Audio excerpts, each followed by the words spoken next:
இது மகிமை நேரம்.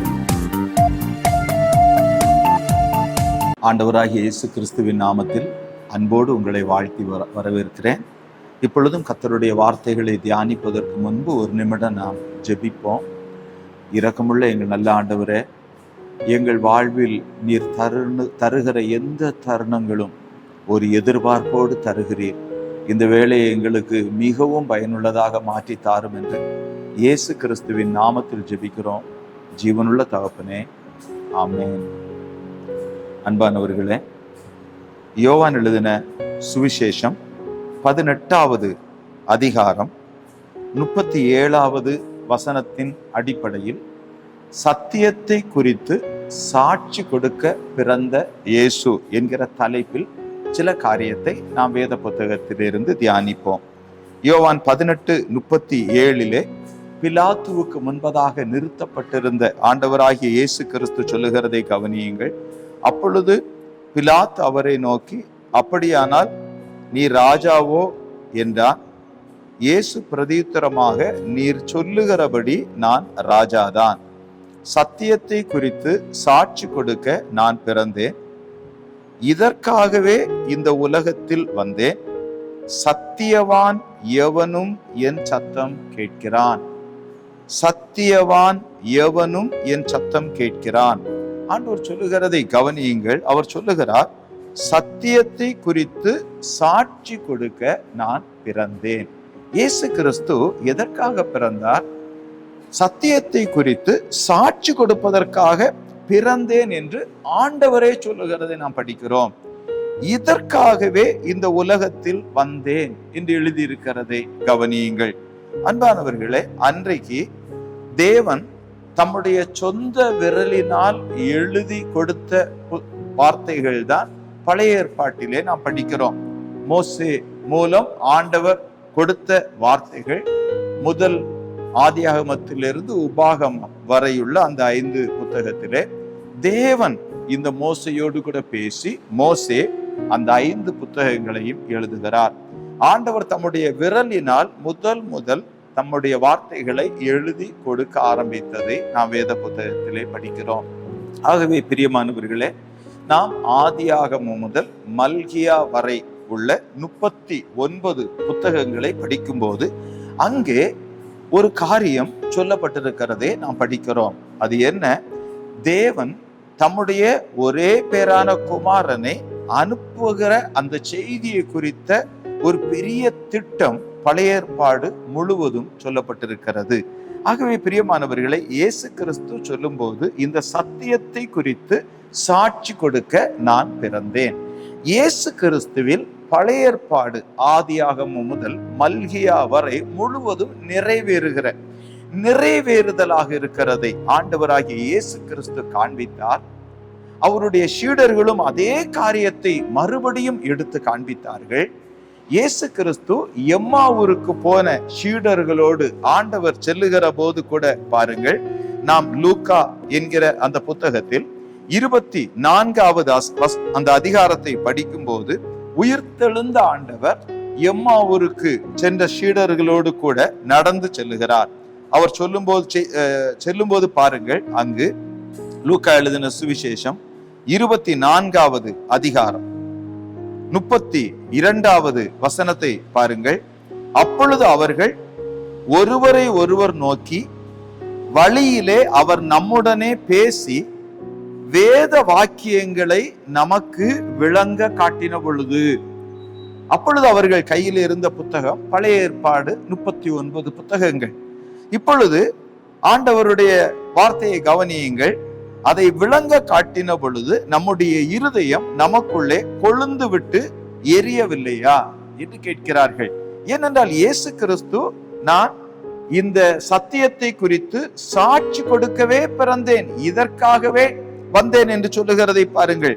லூக்கா 24வது அதிகாரம் 26, 27 வசனங்களை படிக்கும்போது, கிறிஸ்து இவ்விதமாக பாடுபடவும் தமது மகிமையில் பிரவேசிக்கவும் வேண்டியதில்லையா என்று சொல்லி மோசே முதலிய சகல தீர்க்கதரிசிகளும் எழுதின வேத வாக்கியங்கள் எல்லாவற்றிலும் தம்மை குறித்து சொல்லியவைகளை அவர்களுக்கு விவரித்து காண்பித்தார்.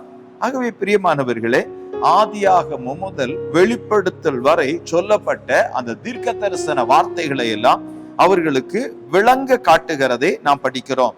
44வது வசனத்தை பாருங்கள்.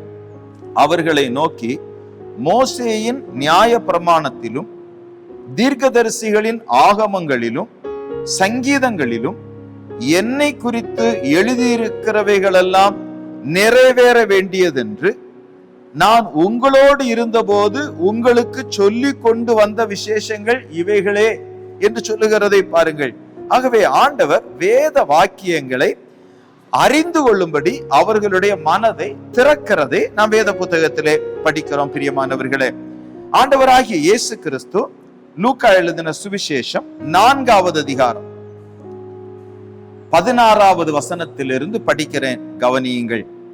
தாம் வளர்ந்த ஊராகிய நாசரேத்துக்கு அவர் வந்து தம்முடைய வழக்கத்தின்படியே ஓய்வு நாளில் ஜெப ஆலயத்திலே பிரவேசித்து வாசிக்க எழுந்து நின்றார். அப்பொழுது ஏசாயா தீர்க்கதரிசியின் புத்தகம் அவரிடத்தில் கொடுக்கப்பட்டது.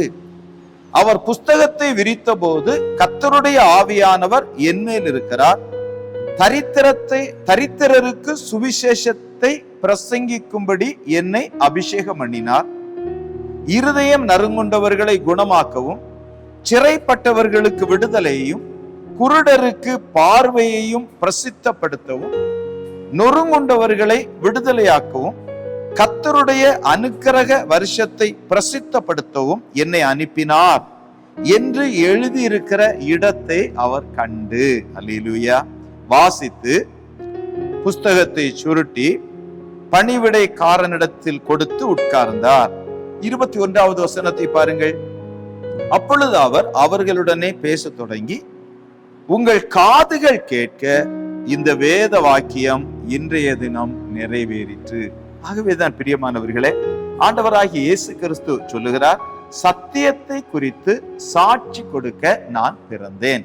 ஆகவே சத்தியத்தை குறித்த சாட்சியாக ஆண்டவராகிய இயேசு கிறிஸ்து வெளிப்பட்டதை நாம் வேத புத்தகத்தில் படிக்கிறோம். பிரியமானவர்களே, ஆகவே நாம் எப்பொழுதும் வேத புத்தகத்தை படிக்கும் போது, புதிய ஏற்பாட்டை படிக்கும் போது, நாம் எந்த பகுதியில் பார்த்தாலும், குறிப்பாக ஒரு உதாரணமாக ஒரு காரியத்தை பாருங்கள். மத்தேயு எழுதின சுவிசேஷம் 4வது அதிகாரத்தை நாம் படிக்கும் போது அங்கு எப்படி சொல்லப்பட்டிருக்கிறது என்று அதை கவனியுங்கள்.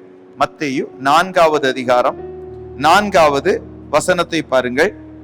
அவர் பிரதியுத்தரமாக, மனுஷன் அப்பத்தினால் மாத்திரமல்ல, தேவனுடைய வாயிலிருந்து புறப்படுகிற ஒவ்வொரு வார்த்தையினாலும் பிழைப்பான் என்று எழுதியிருக்கிறதே என்று காண்பிக்கிறதை நாம் படிக்கிறோம். ஆகவே ஆண்டவர் எப்பொழுதுமே அங்கு எழுதியிருக்கிறதே என்று சொல்லுகிறதை பாருங்கள். இன்னும் மத்தேயு எழுதின சுவிசேஷம் 11வது அதிகாரம் 10வது வசனத்திலே அது எப்படி எனில், இதோ நான் என் தூதனை உமக்கு முன்பாக அனுப்புகிறேன், அவன் உமக்கு முன்னே போய் உமது வழியை ஆயத்தம் பண்ணுவான் என்று எழுதிய வாக்கியத்தால் குறிக்கப்பட்டவன் இவனே. ஆகவே பிரியமானவர்களே, நாம் வேத புத்தகத்தில் படிக்கிற பகுதிகளில் எல்லாம், குறிப்பாக மத்தேயு எழுதின சுவிசேஷம் 26வது அதிகாரம் 24வது வசனத்தை பாருங்கள்.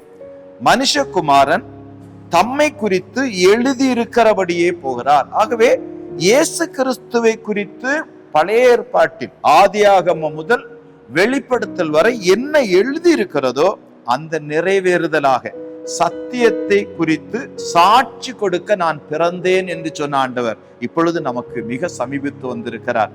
இந்த ஆண்டவர் நம்முடைய வாழ்வில் வருவாரானால் எவ்வளவு மகிழ்ச்சி.